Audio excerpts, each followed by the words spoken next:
Desire unlist লেখিকা সাবিলা সাবি পর্ব ৪১-এর শেষাংশ। ফারহানের চোখের মণি দুটো রাগে টকটকে লাল হয়ে উঠেছে। তার ভেতরের আগ্নেয়গিরি এখনই ফেটে পড়ার উপক্রম। ক্লাবের নীলচে আলোতে লুসিয়াকে দেখে তার অস্বস্তি হচ্ছিল। লুসিয়ার পরনে একটা অতি আধুনিক সিল্কের ড্রেস, যা এই অবস্থায় কোনোভাবেই মানানসই নয়। তার ওপর মাথায় সাদা ব্যান্ডেজ আর ভাঙা পা নিয়ে এই রাতে ক্লাবে বসে তাস খেলার অন্য ছেলে মেয়েদের সাথে এমন মাখামাখি, যা ফারহানের সহ্য ক্ষমতার সীমা ছাড়িয়ে যাচ্ছিল। ওর প্রচণ্ড ইচ্ছে হচ্ছিল লুসিয়াকে কয়েকটা কড়া কথা শুনিয়ে দিতে, ইচ্ছে হচ্ছিল অকথ্য ভাষায় গালি দিয়ে ওকে চরম অপমান করতে। কিন্তু ফারহান জানে এখন রাগ দেখালে হিতে বিপরীত হবে। লুসিয়া এখন যে জেদি আর বেপরোয়া মোডে আছে, ফারহান একটু বেশি বাড়াবাড়ি করলে সে হয়তো রাগের মাথায় আরও ভয়ঙ্কর কিছু করে বসবে। হয়তোবা কোনো অপরিচিত ছেলের হাত ধরে সোজা ওর রুমেই চলে যাবে। নিজের ভেতরে সেই ভয়ঙ্কর রাগটা কোনো রকমে গিলে ফেলে ফারহান একদম শান্ত হয়ে উঠল। তবে সেই শান্ত ভাবটা ছিল ঝড়ের আগে নিস্তব্ধতার মতো ভয়ঙ্কর। সে কোনো কথা না বলে, কোনো সতর্কতা না দিয়ে এক ঝটকায় তাসের টেবিল থেকে লুসিয়াকে পাজোকলে তুলে নিল। লুসিয়া স্তব্ধ হয়ে গেল ফারহানের এই হুট করে করা আক্রমণে। সে মুহূর্তকাল থমকে থেকে পরক্ষণে চেঁচিয়ে উঠল, ফারহান, কি করছেন আপনি? নামান বলছি। আমার বন্ধুদের সাথে এনজয় করছিলাম আমি, আপনি মাঝখানে আসার কে? লুসিয়া তথাকথিত বিদেশি বন্ধুরা যখন দেখল এক অপরিচিত বাঙালি যুবক তাদের বান্ধবীকে এভাবে তুলে নিয়ে যাচ্ছে, তারা তেড়ে এলো বাধা দিতে। কিন্তু মার্তা দ্রুত এগিয়ে গিয়ে হাত বাড়িয়ে তাদের পথ আগলে দাঁড়ালো। মার্তা নিচু স্বরে কিন্তু দৃঢ়ভাবে বলল, লেট দেম গো, এটা ওদের পার্সোনাল ব্যাপার, তোমরা মাঝখানে পড়ো না। লুসিয়া নিজেকে সারানোর জন্য পাগল হয়ে হাত পা ছোড়াছুড়ি করার চেষ্টা করলো, কিন্তু বাম পাটা নাড়াতেই ওর হাড়ের ভেতর এক তীক্ষ্ণ বিষাক্ত যন্ত্রণা মোচড় দিয়ে উঠল। সে ব্যথায় কুঁকড়ে গিয়ে অজান্তেই ফারহানের শার্টের কলার শক্ত করে খামচে ধরল। ওর দুই চোখ দিয়ে যন্ত্রণার নোনা জল গড়িয়ে পড়ল। ফারহান ওর কানের কাছে মুখ নিয়ে বরফ শীতল গলায় ফিসফিস করে বলল, পা ছড়াছড়ি করে লাভ নেই লুসিয়া, তোমার এই ভাঙা পা নিয়ে আমি তোমাকে আজ এক চুলও নড়তে দেব না। কাল আমাকে অনেক তাচ্ছিল্য করেছো, অনেক ইগনোর করেছো, আমি সব সহ্য করেছি, কিন্তু আজ রাতে তোমার কোনো পাগলামি চলবে না। ফারহান গটগট করে ক্লাবের ভিড় ঠেলে বেরিয়ে এলো। বাইরে মেক্সিকোর ঠান্ডা বাতাস ওদের তপ্ত শরীরে আছড়ে পড়ল। ফারহান ওকে কোলে তুলেই নিজের বাইকের দিকে এগিয়ে গেল। ফারহান যখন লুসিয়াকে পাঁজো কোলে তুলে নিয়ে নিজের বাইকের সামনে দাঁড় করালো, লুসিয়া তখন রাগে আর অপমানে কাঁপছে। ফারহান ওকে নামিয়ে দিতে লুসিয়া কোনো কথা না বলে খুঁড়িয়ে খুঁড়িয়ে পাশে পার্ক করা তার নিজের ব্র্যান্ড নিউ ল্যাম্বরগিনিটার দিকে এগিয়ে গেল। বাম পায়ের তীব্র যন্ত্রণা ওকে দমিয়ে রাখতে পারছিল না। জেদ তখন ওর মাথায় চড়ে বসেছে। সে কোনো মতে টলতে টলতে ড্রাইভিং সিটে বসে পড়ল এবং ইঞ্জিন স্টার্ট দেওয়ার চেষ্টা করলো। কিন্তু সে কিছু বুঝে ওঠার আগে ফারহান এক ঝটকায় পাশের দরজা খুলে ঝড়ের গতিতে ভেতরে ঢুকে পড়ল। লুসিয়া হাত বাড়ানোর আগে ফারহান ওর হাত থেকে গাড়ির চাবিটা ছো মেরে কেড়ে নিল। ফারহান, চাবি দিন বলছি, আপনি আমার পার্সোনাল স্পেসে ঢোকার সাহস পান থেকে? লুসিয়া চিৎকার করে উঠল। রাগে ওর সারা শরীর থরথর করে কাঁপছে, দুই চোখ দিয়ে আগুন ঝরছে। ফারহান চাবিটা নিজের পকেটে ঢুকে সিটে আরাম করে হেলান দিয়ে বসলো। ওর চোখ মুখে এখন এক অদ্ভুত ভয়ঙ্কর স্থিরতা। সে শান্ত কিন্তু শীতল গলায় বলল, এক পা ভাঙা আর মাথায় ব্যান্ডেজ নিয়ে তুমি এই রাতে স্পোর্টস কার ড্রাইভ করবে লুসিয়া? আমি বেঁচে থাকতে অন্তত সেটা হচ্ছে না। আপনি বেঁচে আছেন কি মরে গেছেন তাতে আমার কিচ্ছু যায় আসে না। লুসিয়া স্টিয়ারিং হুইলে সজোরে থাপ্পড় মেরে চেঁচিয়ে উঠল, গাড়ি থেকে নামুন, না হলে আমি এখনই পুলিশ ডাকবো, নয়তো ভাইয়াকে ফোন করব। মেইলস্টোন জানলে আপনার লাশও খুঁজে পাওয়া যাবে না। ফারহান এবার একটা বাঁকা হাসি হাসলো। সে জানালার বাইরে তাকিয়ে খুব নিচু স্বরে বলল, মেইলস্টোন ভাইয়াকে ডাকবে? ডাকো, উনি নিজেই চান যে আমি সবসময় তোমার ছায়ার মতো আশেপাশে থাকি। আর পুলিশ, তাদের বলবে তোমার বয়ফ্রেন্ড তোমাকে ড্রাঙ্ক অবস্থায় ইনজুরি নিয়ে গাড়ি চালাতে দিচ্ছে না। সেটা শুনলে তারা তোমাকেই স্যালুট দিবে।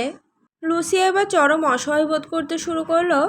যন্ত্রণায় ওর বাম পাটা ঝিনঝিন করছে, মনে হচ্ছে হাড়ের ভেতর কেউ হাজারটা সূচ ফোটাচ্ছে। সে সিটের ওপর মাথা এলিয়ে দিয়ে চোখ বন্ধ করলো। ফারহান দেখল লুসিয়ার ফর্সা গাল বেয়ে নোনা জল গড়িয়ে পড়ছে। ওর সেই উদ্ধত আর দাম্ভিক চেহারাটা এখন ব্যথায় নীল হয়ে গেছে। ফারহান এবার ওর গলার স্বর কিছুটা নরম করলো, কিন্তু তাতে কর্তৃত্ব কমলো না। সে লুসিয়ার দিকে ঝুঁকে এসে বলল, লুসিয়া, জেদ করো না। আমি জানি তুমি এখন আমাকে ঘৃণা করছো, সেই অধিকার তোমার আছে, কিন্তু নিজেকে এইভাবে কষ্ট দিও না। চাবি আমার কাছেই থাকবে। হয় তুমি শান্ত হয়ে বসে থাকবে আর আমি ড্রাইভ করে তোমাকে বাড়ি নিয়ে যাব, না হলে আমরা সারা রাত এই পার্কিং লটে এভাবে বসে থাকবো। কোনটা চাও?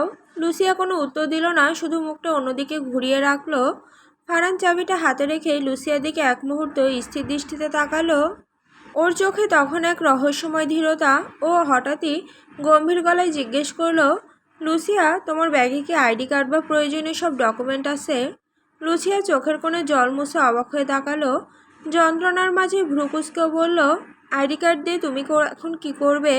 আমি বাড়ি যেতে চাই ফারহান, ভালো লাগছে না আমার। আমি যা জিজ্ঞেস করছি তার উত্তর দাও, সব পেপারস কি সাথে আছে? ফারহানের কণ্ঠস্বরে এক অদ্ভুত কর্তৃত্ব ছিল যা লুসিয়াকে বাধ্য করলো উত্তর দিতে। লুসিয়া ওর ব্যাগটা হাতে বিড়বিড় করে বলল, হ্যাঁ সব আছে, আমার পাসপোর্ট, আইডি, এগুলো সবসময় ব্যাগেই থাকে। কিন্তু হঠাৎ এগুলো নিয়ে কেন টানাটানি করছো?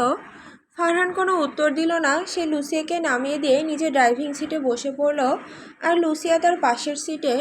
ফারহান গাড়ির ইঞ্জিন স্টার্ট দিয়ে গিয়ার শিফট করলো।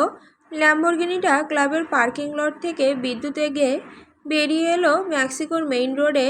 লুসিয়া অবাক হয়ে দেখল ফারহান বাড়ির দিকে না গিয়ে শহরের মূল কেন্দ্রের দিকে যাচ্ছে। ও আতঙ্কিত হয়ে বলল, ফারহান, তুমি কি পাগল হয়ে গেছো?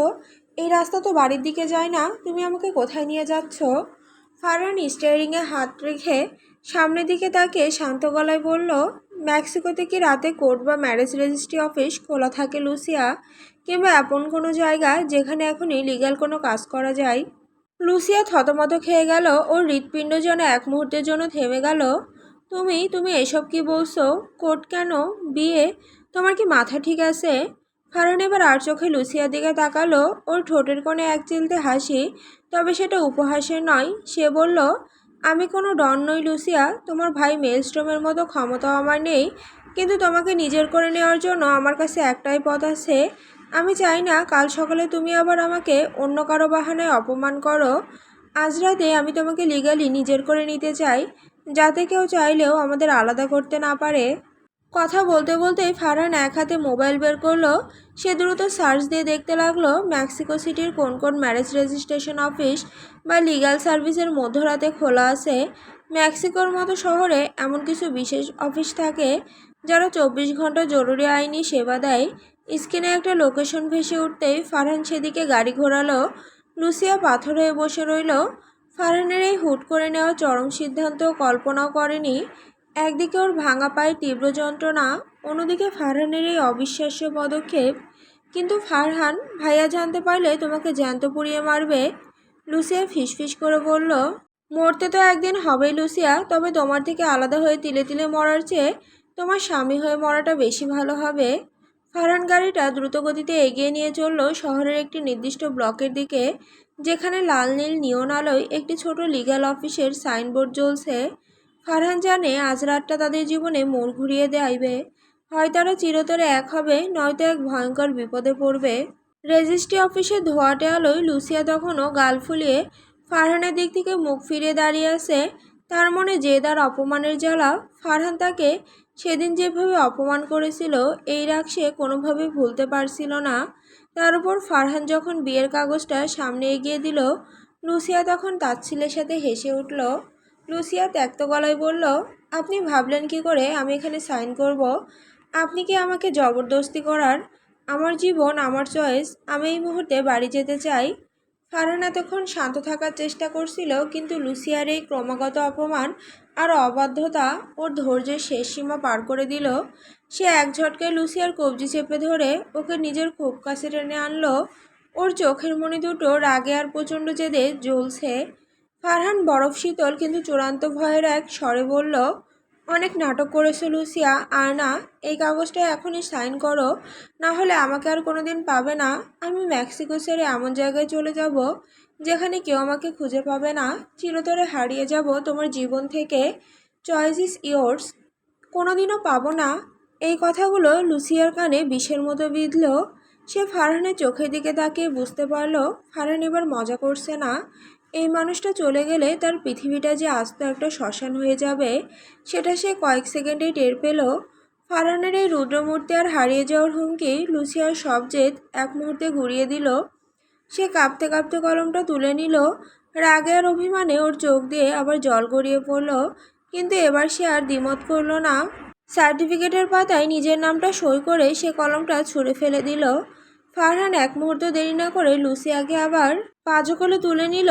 এবার আর সে লুসিয়াকে তার বাড়িতে ফেরালো না, সোজা নিজের অ্যাপার্টমেন্টের ফ্ল্যাটে নিয়ে এসে ওকে বিছানায় বসিয়ে দিল।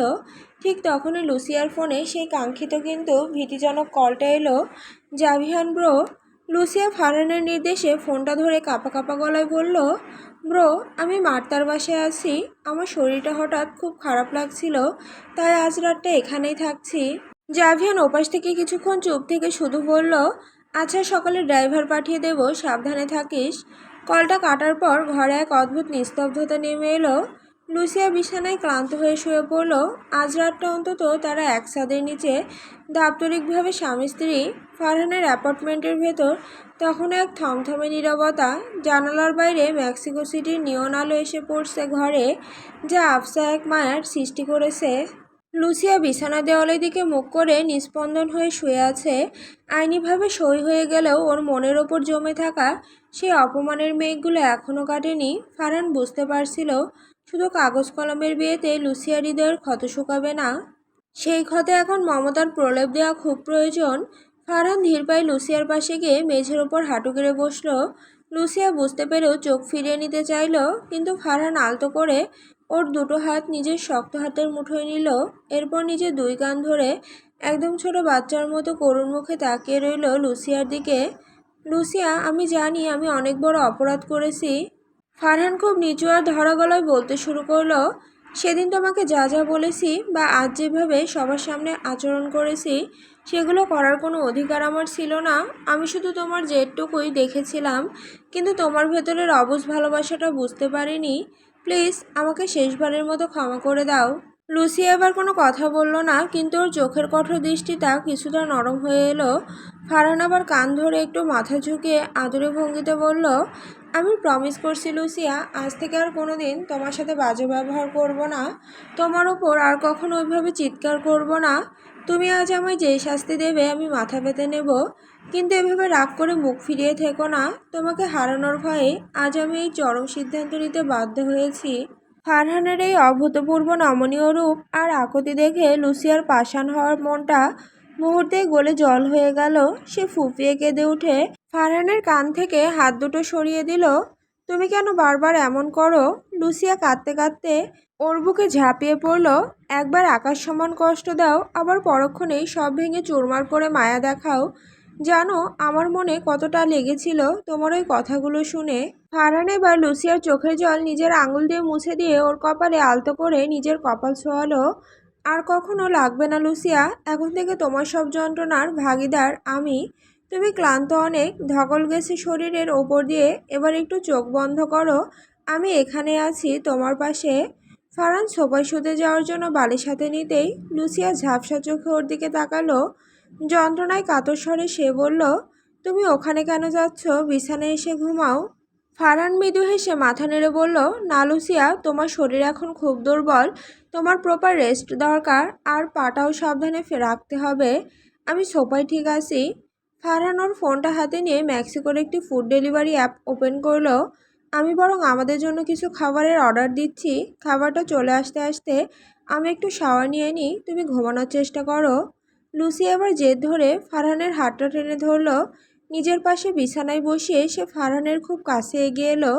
ওর চোখের কোণে তখনও পানি, কিন্তু ঠোঁটে এক ম্লান হাসি। সে নিচু স্বরে আবদারের মেশানো গলায় বলল, ফারহান, এখন তো আমাদের মাঝখানে আর কোনো বাধা নেই, তাই না? আমরা তো লিগালি বিয়ে করে ফেলেছি। লুসিয়া যখন আরও একটু ঘনিষ্ঠ হতে চাইল, ফারহান মুহূর্তেই নিজের হাতে তালু দিয়ে লুসিয়ার মুখটা আলতো করে চেপে ধরল। ও মাথা নেড়ে গম্ভীর কিন্তু শান্ত গলায় বলল, একদম না লুসিয়া, নিজেকে কন্ট্রোল করো। লুসিয়া অবাক হয়ে তাকিয়ে রইল। ফারহান ওর চোখের দিকে তাকিয়ে বুঝিয়ে বলল, এখনও আমাদের বিয়েটা ইসলামিক রীতিনীতি অনুযায়ী সম্পন্ন হয়নি। আমরা শুধু কয়েকটা কাগজে সই করেছি মেক্সিকোর আইন মানার জন্য, কিন্তু আল্লাহর কাছে এখনও তুমি আমার পূর্ণাঙ্গ স্ত্রী নাও। আর যতক্ষণ না ইসলামিকভাবে নিকাহ হচ্ছে ততক্ষণ তোমার পবিত্রতায় হাত দেওয়ার কোনো অধিকার আমার নেই। আমি তোমাকে মন থেকে ভালোবাসি লুসিয়া, আর সেই ভালোবাসার মর্যাদা আমি নষ্ট করতে চাই না। লুসিয়া কিছুক্ষণ স্তব্ধ হয়ে ফারহানের দিকে তাকিয়ে রইল। এই ছেলেটা ওকে কতটা সম্মান করে সেটা ভেবে ওর মনের কোণে এক গভীর ভালো লাগা কাজ করতে লাগলো। ফারহান ওর কপাল থেকে চুলগুলো সরিয়ে দিয়ে বলল, কাল সকালে যখন আমরা কবুল বলবো তখন থেকে তুমি পুরোপুরি আমার হবে। তার আগে আমি কোনো ভুল করতে চাই না। এবার শান্ত হয়ে ঘুমাও তো। লুসিয়া তর্ক করলো না। সে ফারহানের হাতটা নিজের গালের নিচে চেপে ধরলো। ফারহান উঠে গিয়ে আলমারি থেকে নিজের একটা ঢিলেঢালা সাদা টি শার্ট বের করে বিছানার ওপর রাখলো। হালকা হেসে বলল, তুমি বরং এই ক্লাবের ড্রেসটা ছেড়ে আমার এই টি শার্টটা পরে নাও, কমফোর্ট ফিল করবে। আমি শাওয়ার নিয়ে আসছি, এর মধ্যে খাবারও চলে আসবে। ফারহান তোয়ালে নিয়ে বাথরুমে ঢুকে গেল। লুসিয়া কিছুক্ষণ বিছানায় পড়ে থাকা টি শার্টটার দিকে তাকিয়ে রইল। এই সাধারণ একটা কাপড়ের মাঝেও সে যেন ফারহানের অস্তিত্ব খুঁজে পাচ্ছে। সে খুব কষ্টে খুঁড়িয়ে খুঁড়িয়ে উঠে ফারহানের টি শার্টটা পরে নিল।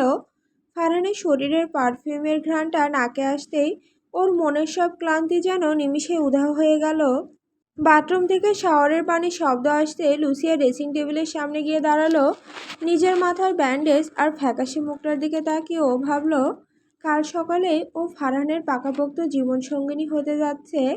কিছুক্ষণ পর ফারহান চুল মুছতে মুছতে বাথরুম থেকে বেরিয়ে এলো। পরনে শুধু একটা ট্রাউজার, উন্মুক্ত সুঠাম দেহ থেকে তখনও পানির গলাগুলো হিরের মতো ঝিলিক দিয়ে গড়িয়ে পড়ছে। ফারহানের ভেজা চুল আর কপাল বেয়ে কয়েক ফোঁটা পানি ওর গলার নিচে নেমে যাচ্ছে। ফারহান আয়নার সামনে দাঁড়িয়ে তোয়ালে দিয়ে চুল মুছতে শুরু করলো। বিছানায় আধশোয়া হয়ে লুসিয়া অপলক দৃষ্টিতে ফারহানের দিকে তাকিয়ে আছে। নিজের বড় সাইজের সাদা টি শার্টে লুসিয়াকে খুব মায়াবী আর ছোট বাচ্চার মতো লাগছে।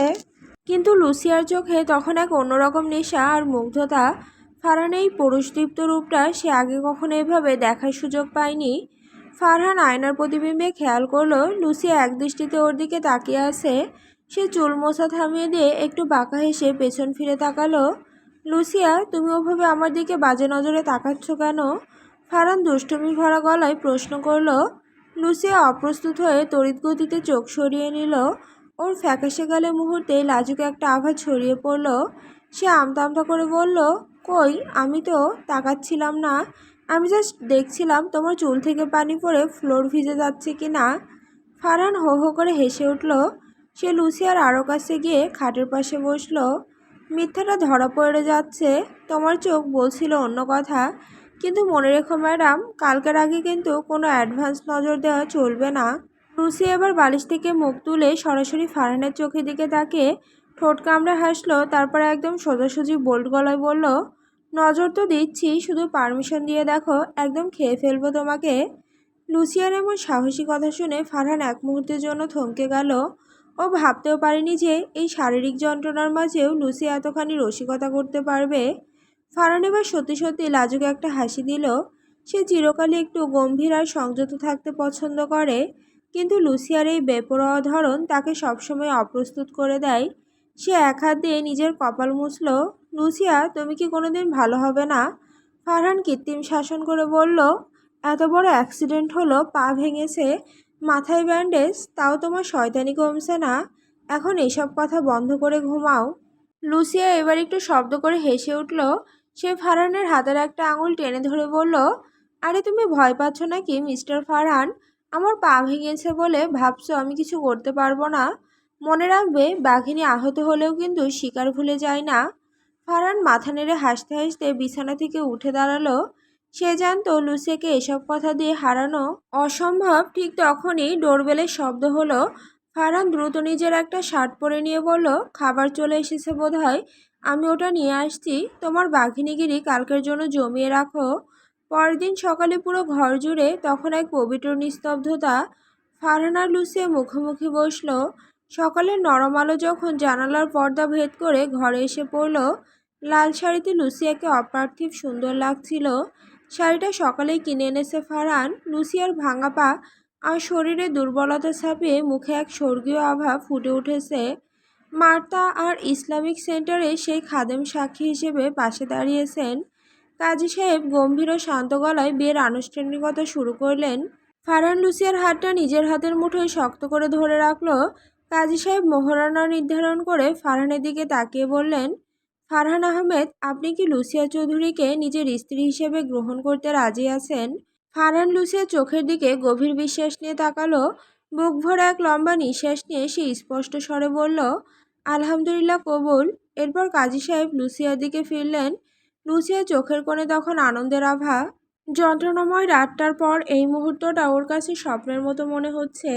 কাজী সাহেব জিজ্ঞেস করলেন, লুসিয়া চৌধুরী, আপনি কি ফারহান আহমেদকে নিজের স্বামী হিসেবে গ্রহণ করেছেন? লুসিয়া একবার ফারহানের দিকে তাকালো, যেখানে শুধু মায়া আর নিরাপত্তা। সে কাপা গলায় কিন্তু দৃঢ়তার সাথে বলল, কবুল। পরপর 3বার কবুল বলার পর যখন দুজনে নিকানামায় সই করল, তখন মার্তা আনন্দের আতিশয্যে তালি দিয়ে উঠল। কাজী সাহেব মোনাজাত ধরলেন। ফারহান আর লুসিয়া দুজনে হাত তুলে আল্লাহর কাছে শুকরিয়া আদায় করল।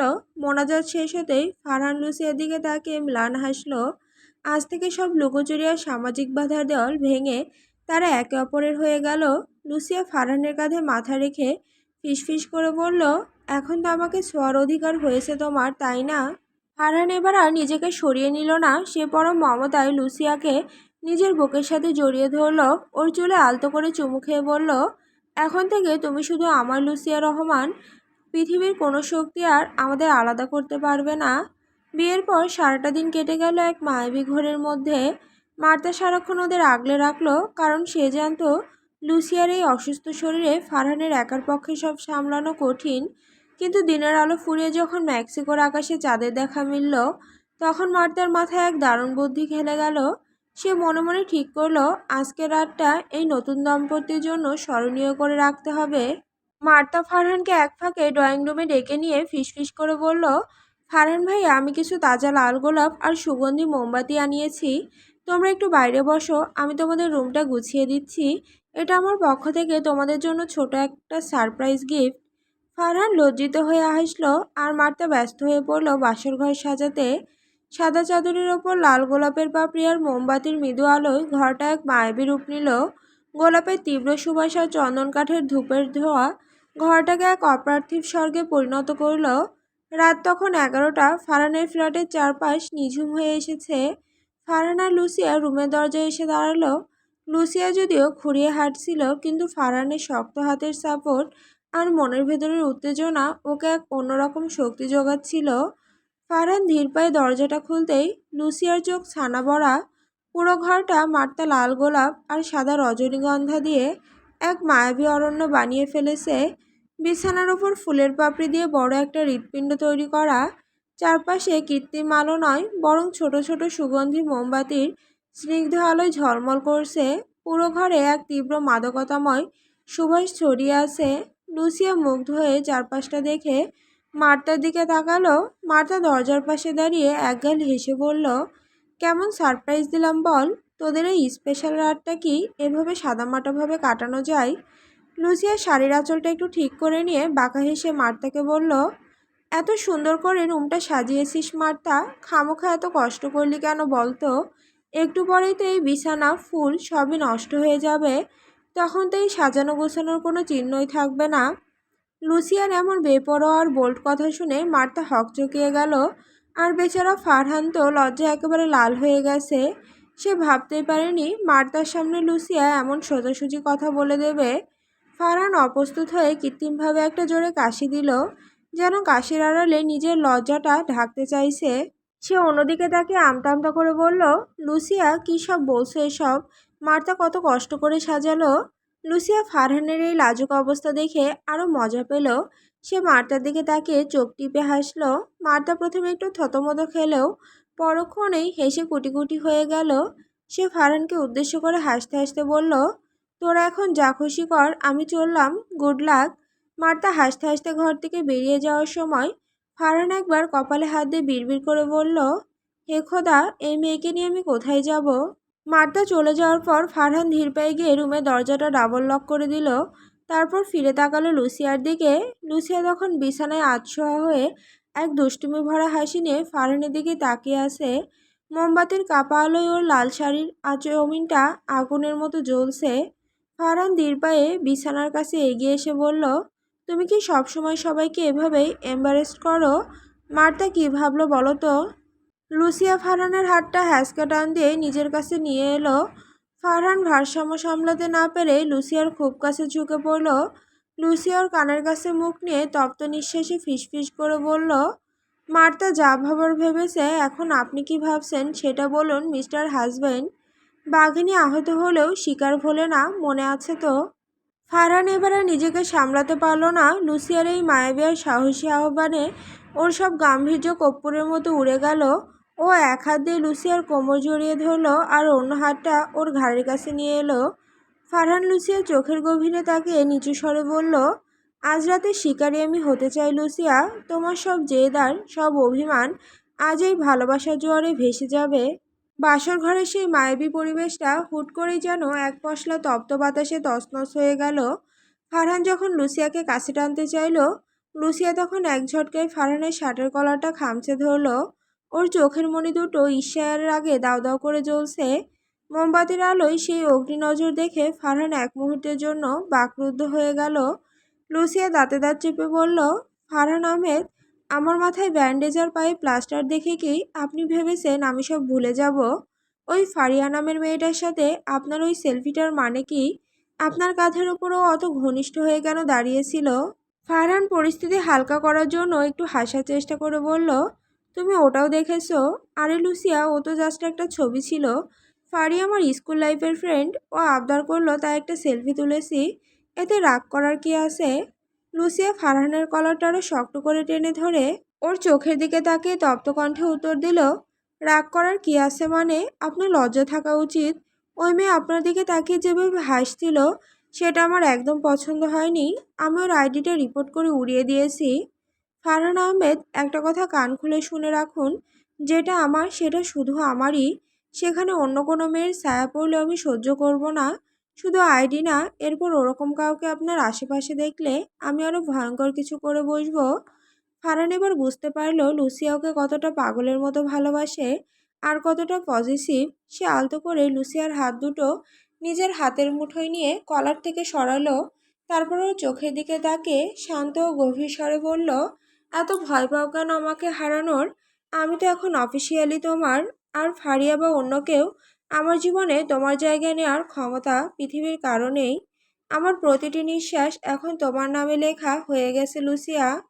লুসিয়া একটু গুম হয়ে থেকে অভিমানী স্বরে বলল, ভয় পাই না, আমি আমার অধিকার নিয়ে খুব সচেতন। অন্য কারো দিকে নজর দিলে কিন্তু আপনার খবর আছে। ফারহান এবার হো হো করে হেসে ফেলল।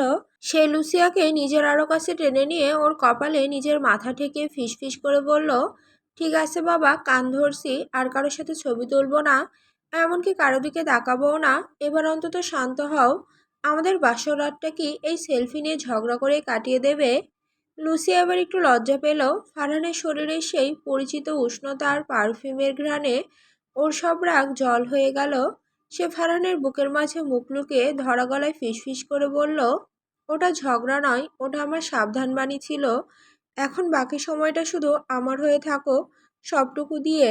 বাসর ঘরে সে নিস্তব্ধতায় এখন কেবল দুই হৃৎপিণ্ডের দ্রুত ধুকপুকানি শোনা যাচ্ছে। মোমবাতিগুলো নিঃশেষ হয়ে আসছে। ঘর জুড়ে এখন রজনীগন্ধার মায়াবী সুবাস আর চাঁদের রূপালী আলো। লুসিয়া ফারহানের বুকের মাঝে মুখ লুকিয়ে তার সবটুকু হাহাকার এক নিমিষে বিসর্জন দিল। লুসিয়া এবার ফারহানের চোখের দিকে এক অন্যরকম নেশাভরা দৃষ্টিতে তাকিয়ে ধরা গলায় বলল, তার কোনো সার্টিফিকেট নেওয়া বাকি আছে কি তোমাকে ছোঁয়ার জন্য?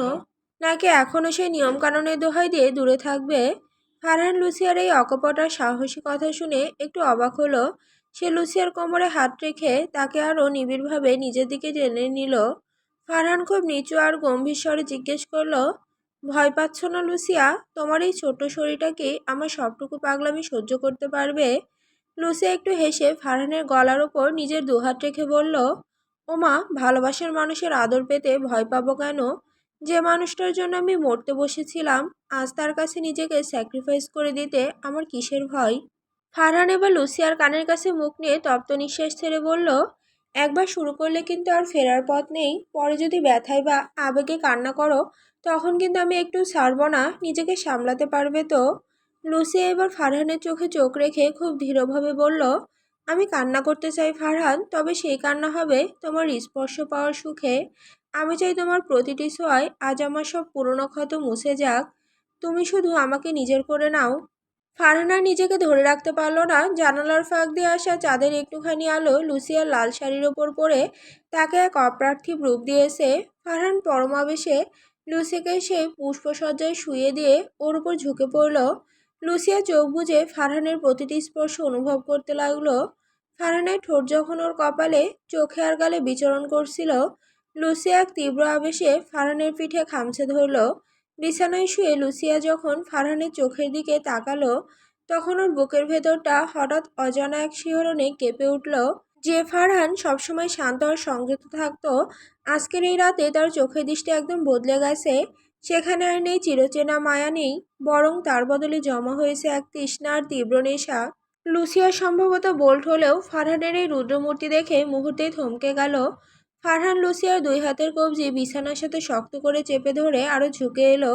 ওর তপ্ত নিঃশ্বাস লুসিয়ার গলার খাঁজে আছড়ে পড়ছে।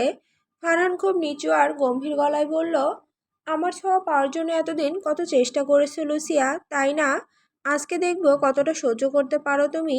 আমি আজ মোটেও দয়া দেখাবো না। লুসিয়া কিছু বলতে চাইল, কিন্তু ফারহানের চোখে সেই তীব্রতা দেখে ওর গলা দিয়ে কোনো স্বর বের হলো না। ফারহান ওর কানের কাছে মুখ নিয়ে ফিসফিস করে আবার বলল, সারা রাতও ছাড়বো না তোমাকে। আজ আমি তোমাকে পাগল করে ছাড়বো। এমন এক ঘোর তৈরি করব যে তুমি নিজেই তখন রিকোয়েস্ট করবে আমাকে ছেড়ে দেওয়ার জন্য। ফারহান আর এক মুহূর্ত সময় নষ্ট করলো না। সে লুসিয়ার উপর ঝুঁকে এসে ওর ঠোঁট দুটো নিজের দখলে নিয়ে নিল। ফারহানের ঠোঁটের সেই স্পর্শে কোনো নমনীয়তা ছিল না, ছিল এক তৃষ্ণার্ত ব্যাকুলতা। সে খুব গভীরভাবে লুসিয়ার ঠোঁট আস্বাদন শুরু করলো। মনে হচ্ছে দীর্ঘদিনের জমানো সব হাহাকার আর তৃষ্ণা আজ এক নিমিষেই মিটিয়ে নিতে চাই।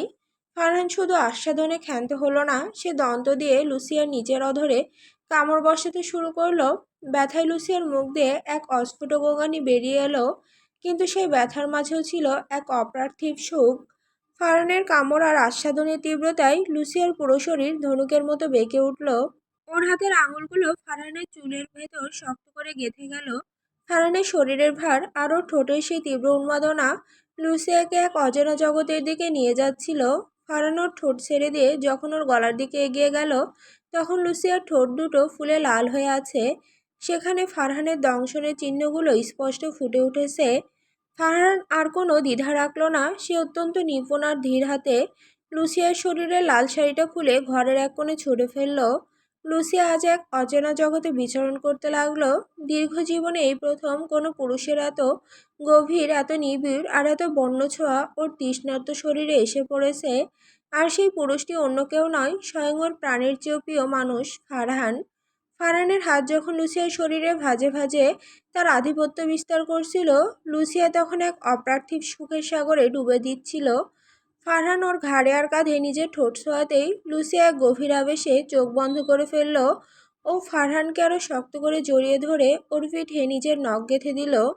বাসর ঘরে সেই নিবিড় নিস্তব্ধতায় কেবল দুই তৃষ্ণার্ত হৃদয়ের দ্রুত ধুকপুকানি শোনা যাচ্ছিল।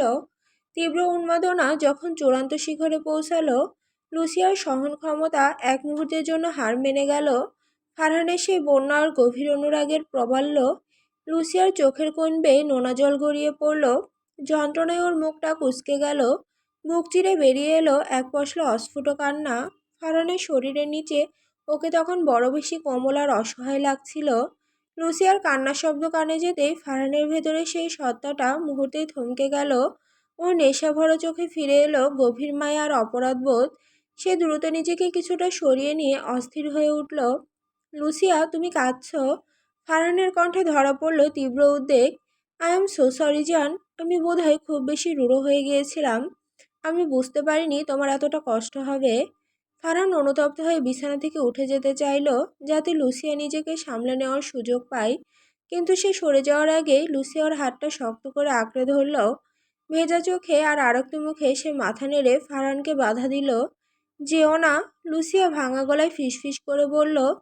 কোথায় যাচ্ছ তুমি? আমাকে এইভাবে রেখে যেও না ফারহান।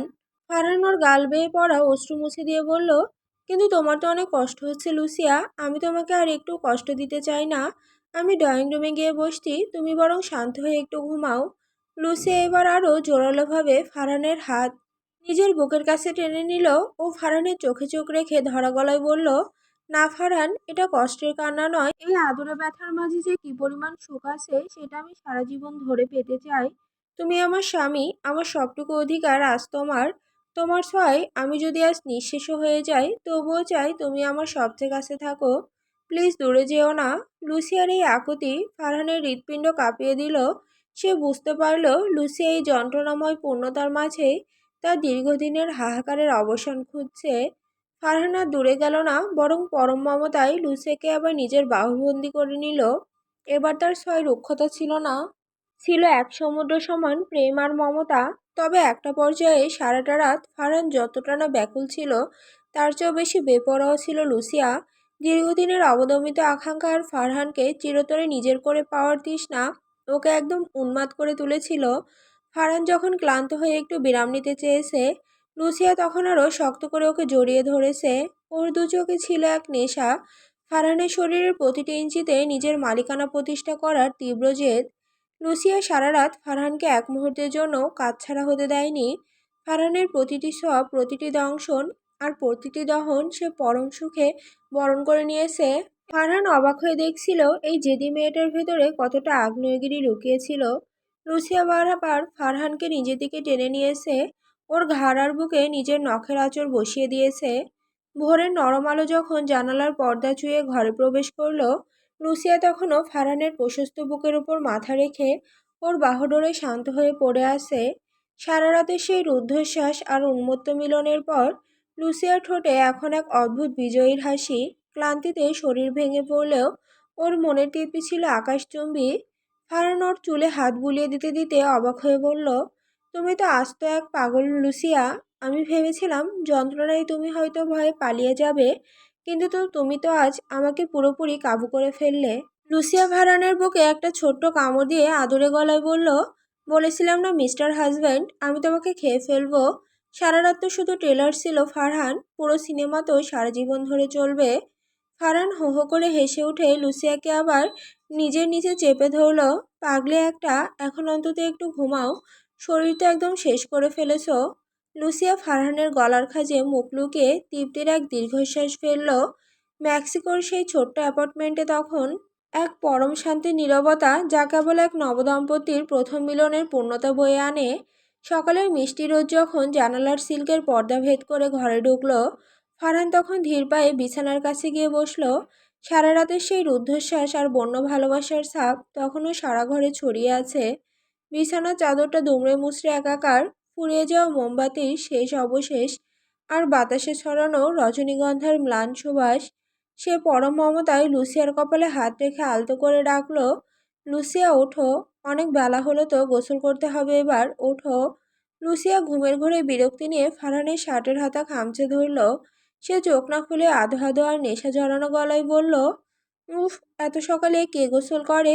আমার শরীর খুব ব্যথা করছে ফারহান, প্লিজ আর একটু ঘুমাতে দাও না।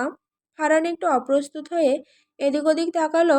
মারটা যে কোনো সময় ঘরে চলে আসতে পারে, আর লুসিয়া যেভাবে একদম অগোছালো হয়ে শুয়ে আছে সেটা অন্য কেউ দেখলে লজ্জার সীমা থাকবে না।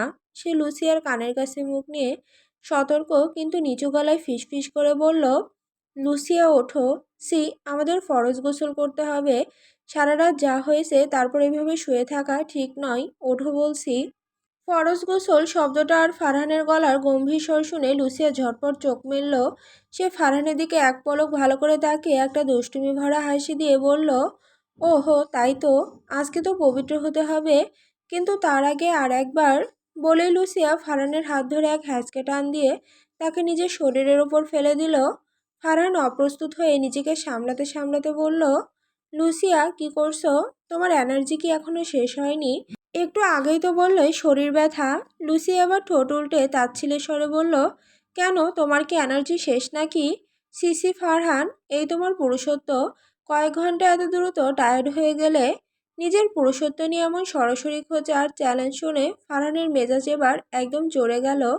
যে ফারহান সবসময় নিজেকে সংযত রাখে, লুসিয়ার এই বেপরোয়া আহ্বানে তার সব বাঁধ ভেঙে গেল। সে মুহূর্তের মধ্যেই সব গাম্ভীর্য ভুলে গিয়ে কম্বলটা এক ঝটকায় টেনে সরিয়ে দিয়ে লুসিয়ার ওপর রাজকীয় ভঙ্গিতে ঝাঁপিয়ে পড়ল। ফারহান দাঁতে দাঁত চেপে বাঁকা হেসে বলল, বুঝছি লুসিয়া, তোমার জন্য আমার অকাল মৃত্যু হবে, নয়তো ভবিষ্যতে আমাকে নির্ঘাত হার্বাল ওষুধ খেয়ে টিকে থাকতে হবে।